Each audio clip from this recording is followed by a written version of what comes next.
বেহেশতের ticket বিক্রি করার নাম করে ভোট চাওয়া হচ্ছে। প্রথম কথা হলো, ভোট নিয়ে আমি কোনো সংশয় দেখি না, কোনো ষড়যন্ত্র দেখি না। বাংলাদেশ আজ ভোটমুখী, বাংলাদেশের মানুষ ভোট দিতে উন্মুখ হয়ে আছে। সুতরাং কারোর মনের মধ্যে যদি ভোট বানচালের কোনো স্বপ্ন থেকে থাকে, ওটা স্বপ্নই থেকে যাবে, কখনো বাস্তবে রূপ পাবে না। সুতরাং জাতীয়ভাবে ভোট নিয়ে আমি কোনো সংকটের সংশয়ের আশঙ্কাই নাই। দ্বিতীয়ত হলো, শৈলকুপায় সন্ত্রাসের রাজত্ব ছিল এক সময়।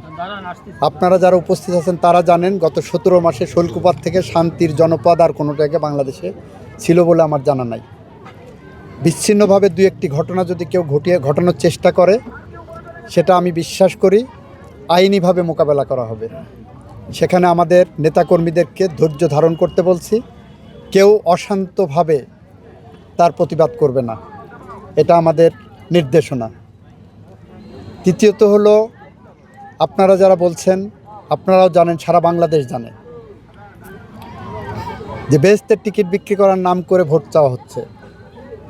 বাড়ি বাড়ি যে মহিলারা যাচ্ছেন, যাওয়ার পরে তালিম দেওয়ার চেষ্টা করছেন, কোরআন শরীফ একটা বের করে বলছেন দাঁড়িপাল্লায় ভোট দিলে বেহেশতের টিকিট পাওয়া যাবে।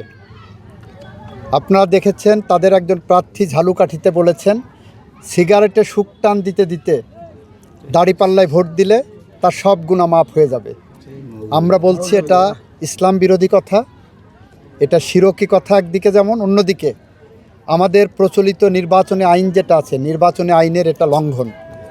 কারণ নির্বাচনী আইনে বলা হয়েছে ধর্মকে অপব্যাখ্যা করে কেউ যদি নির্বাচনে ভোট চায়, সেটা হলো নির্বাচনে আচরণবিধি লঙ্ঘন। আমরা তার বিরুদ্ধেও কথা বলছি।